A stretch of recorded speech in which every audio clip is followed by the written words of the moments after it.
to hunt people down and molest them along the way, but they had regular patrols out there to stop the alarm word from getting through. And they had been stopping citizens and threatening and interrogating them all the time during the march, all evening long, because just about everybody on the road at that time was one of the messengers. They had taken a good swipe with a sword at one fellow earlier on in the day, and the alarm list had done their job. The organization was getting the word out. There were alarm guns, which were gunshots fired in a pattern to signal people, and church bells ringing all over Middlesex. That entire area of Massachusetts was alarmed and told what was going on. And the British had been trying to control that information flow all through the night as they marched on their way. At about, with only one regular wounded, it was kind of surprising because the various militias shot pretty well. So it's pretty convincing who fired that first shot, and then it was a Britishman. No way to get around that. Like I say, they think it was Lieutenant Sutherland. He was called into General Gage later to explain his actions of that day. It was never admitted that he fired the first shot, but he's the biggest suspect. Okay, continuing with what unfolded that day and the next few days, and then what it led to, and some of the interesting characters, heroes of the fights. Okay. Well, you have to remember, these are common people who are out, they're out just doing their day-to-day job, and suddenly they're warned by the alarm guns and bells that the regulars are coming out, obviously not to do them any good. You know, we had some amazing people in all of this. One of them that like I say, is dear to my heart was Isaac Davis, who's a militia captain from Acton, who had well-trained his troops. And he marched his troops to Concord. And at Concord, he was in the van when the shooting started there at the bridge. And it's interesting to note... By the van, he was in the front. In the front of the group. He was chosen because his troops were the most well-equipped and well-trained, and it was widely recognized. And at this time, the British regulars are running around trying to confiscate firearms and cannons and powder and things of that nature. Please continue. Yes. When the British got into Concord, they went out to a farm that was operated by a militia colonel, Colonel Barrett.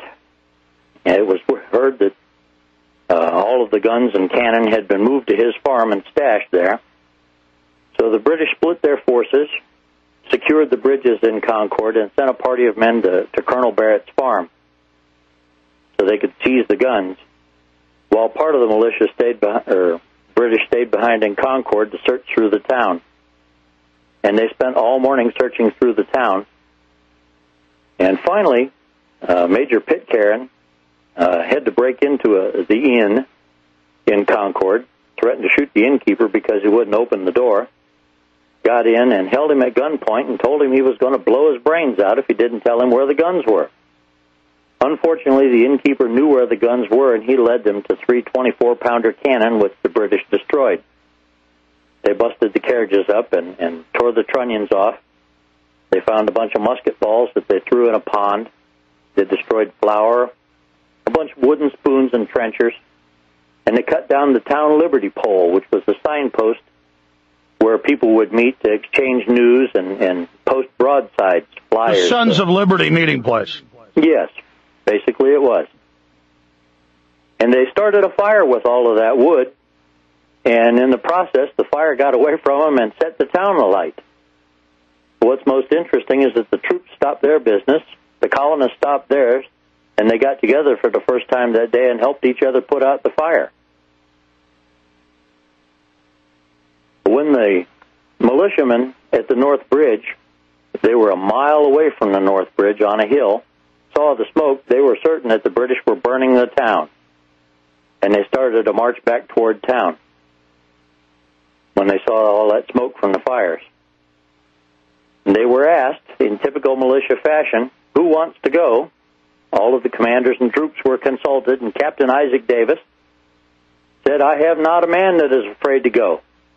and they lined up and headed toward the bridge, spread out along the hillside in a row of twos, with strict orders not to fire until the British fired first, but then fire as fast as you can. When the British saw them coming, they fell back from the bridge, and they started pulling up the planks on the bridge. One of the militia majors, Major Buttrick, was upset. That was his family land and had been since 1638. He consulted with his men, took time out to have a meeting, and they consented to attack. And 2 regiments marched down the hill with drums and fifes, marching in formation, militiamen marching in formation. That so shocked the British, it's untellable how much of a shock that was to them. They didn't believe that the militia would come in there in good order. Their officers had been saying all along that the people of Massachusetts were nothing but an armed rabble. Major Pitcairn had said, I only need to start to draw my sword out of the scabbard and they'll run. So tell folks what happened. Well, the British were lined up for what they called a street volley.